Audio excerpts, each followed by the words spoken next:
Washington affirme que le Hamas utilise l'hôpital Al-Shifa à Gaza comme centre de commandement. Selon le mouvement islamiste, près de 11 300 Gazaouis seraient morts depuis le 7 octobre. Au Proche-Orient, le conflit entre Israël et le Hamas réduit au silence les voix critiques. Plusieurs personnes accusées de discours haineux envers l'État hébreu ont été placées en détention. Le porte-parole du Conseil de sécurité nationale de la Maison-Blanche, John Kirby, a affirmé que le Hamas opérait un centre de commandement depuis l'hôpital Al-Shifa à Gaza. Une information confirmée selon lui par plusieurs sources, alors que le mouvement islamiste annonce que plus de 11 300 Palestiniens seraient morts dans les bombardements israéliens depuis le 7 octobre. Ce mardi, les autorités palestiniennes ont appelé à un cessez-le-feu pour évacuer plus de 30 nouveau-nés et autres patients du plus grand hôpital de Gaza, devenu un charnier selon son directeur. Les coupures d'électricité ont obligé le personnel soignant à enterrer plus de 120 corps de la morgue dans la cour de l'hôpital. Les troupes israéliennes contrôlent quant à elles une grande partie de la ville de Gaza et le nord de l'enclave palestinienne. L'armée a également annoncé ce mardi avoir pris le contrôle du Parlement et d'autres institutions gouvernementales dirigées par le Hamas. Le mouvement islamiste poursuit lui aussi ses tirs de roquettes sur l'État hébreu. Les derniers tirs ont fait 2 blessés dans le quartier de Jaffa à Tel Aviv. Au même moment, les familles d'otages détenus par le Hamas ont organisé une marche dans les grandes villes israéliennes.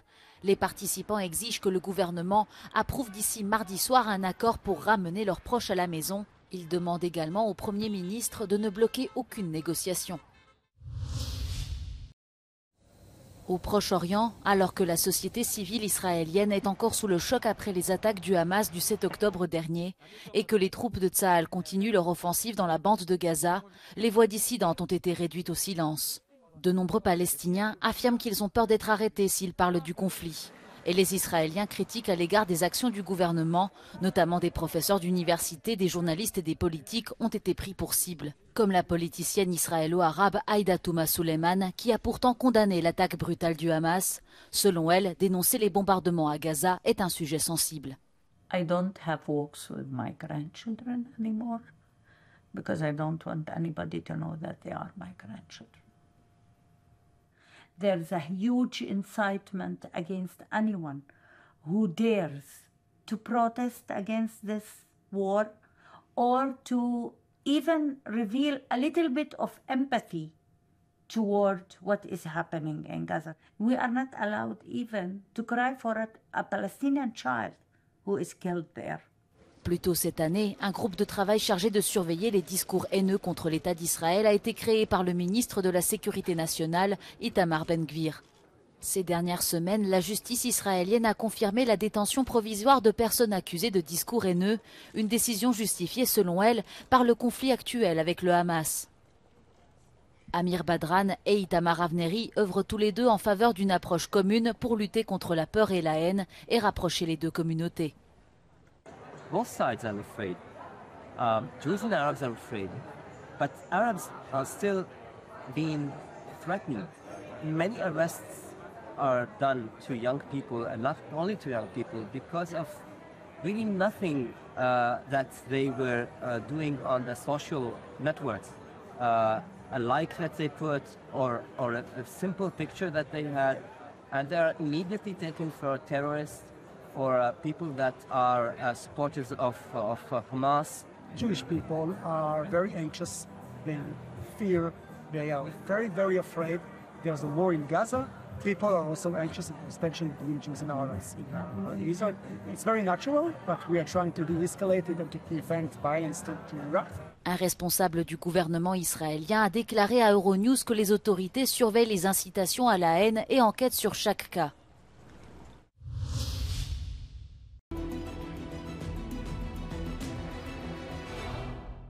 Israeli forces said they had weakened 10 out of 24 Hamas battalions in the Gaza Strip, says the Institute for the Study of War. The IDF published a report explaining how it has been working to eliminate Hamas operatives and commanders in the field and senior level since the 7th of October. Now, the report says Hamas is comprised of 30,000 militia fighters in the Gaza Strip, which are divided into 5 regional brigades and 24 battalions. Each battalion is comprised of several strongholds and military outposts. The IDF said that its ground forces are fighting in the areas of several battalions and that they had assassinated 5 leaders with various roles in Hamas intelligence services, anti-armor units and special forces.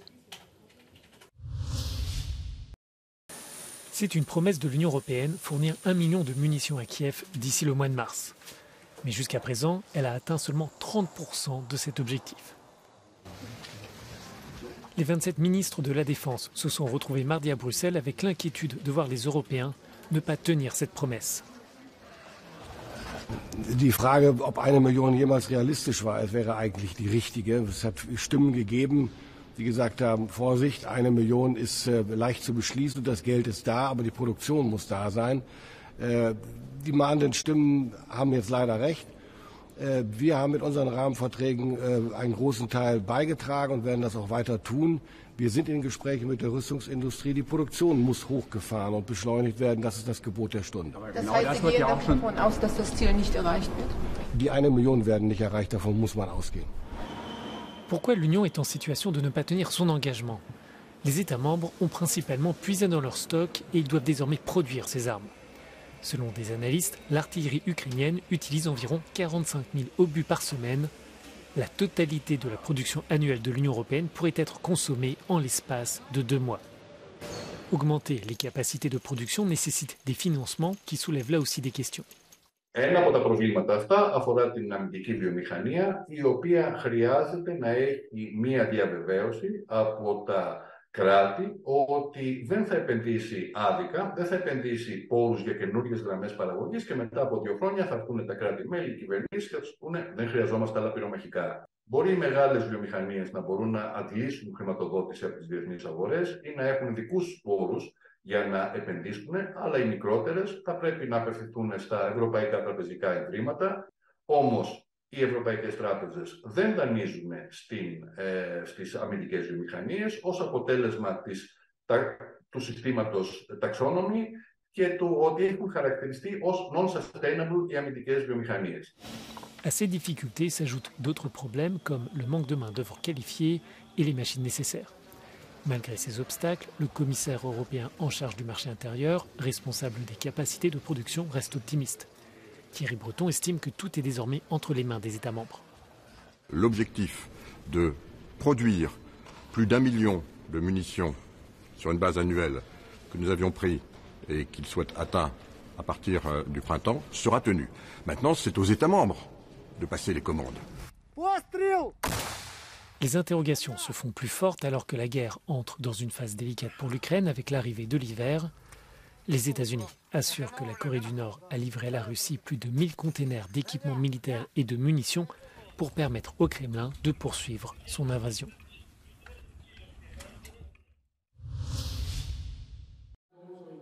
L'Ukraine l'attendait avec impatience. Voici le centre où seront formés ces pilotes au maniement des chasseurs américains F-16. Il est situé sur une base aérienne à Fetesti, en Roumanie. L'américain Lockheed Martin, fabricant des F-16, assurera la formation et la maintenance des avions. Whether it be Ukraine or any other countries, this will be a place that they can come to and plug into and then be trained effectively to be able to go back. Les premiers avions sont arrivés la semaine dernière. Au total, 12 à 18 F-16 doivent être livrés. En août dernier, le Danemark et les Pays-Bas, avec le soutien des États-Unis, s'étaient engagés à fournir jusqu'à 61 appareils. Une fois les instructeurs formés, ce sera au tour des pilotes roumains puis des Ukrainiens en début d'année prochaine. L'Ukraine considère les avions de combat américains comme un élément clé de sa stratégie de contre-offensive face à la Russie. 20 ans se sont écoulés depuis l'adoption du traité historique d'interdiction des mines terrestres antipersonnelles. Malgré tout, ces armes de guerre continuent d'être utilisées et de tuer. Selon le dernier rapport de l'Observatoire des mines, près de 5000 personnes ont été tuées et blessées par des mines ou des restes d'explosifs de guerre en 2022. Plus de 1600 sont mortes et 3000 ont été blessées. Les civils représentent 85% des victimes et la moitié d'entre elles, dont l'âge était connu, étaient des enfants. Ces engins explosifs tuent et blessent des personnes pendant les conflits et longtemps après. Les mines explosent à proximité ou au contact d'une personne et le risque est élevé pour les enfants qui jouent ou travaillent dans des champs qui sont susceptibles d'être minés. Pour la troisième année consécutive, c'est en Syrie, un État non parti au traité, qu'a été recensé le plus grand nombre de nouvelles victimes, suivi de l'Ukraine, État parti au traité qui a enregistré un total de 608 nouvelles victimes et a vu le nombre de victimes civiles multiplié par 10 par rapport à 2021. Suivent ensuite un État parti et un État non parti du traité, le Yémen et le Myanmar, qui ont chacun enregistré plus de 500 nouvelles victimes en 2022. Les mines antipersonnelles sont généralement placées à la main, mais elles peuvent également être dispersées par des avions, des roquettes, de l'artillerie ou des véhicules spécialisés. Les terrains non déminés détruisent les moyens de subsistance, empêchent l'utilisation des terres et perturbent l'accès aux services essentiels.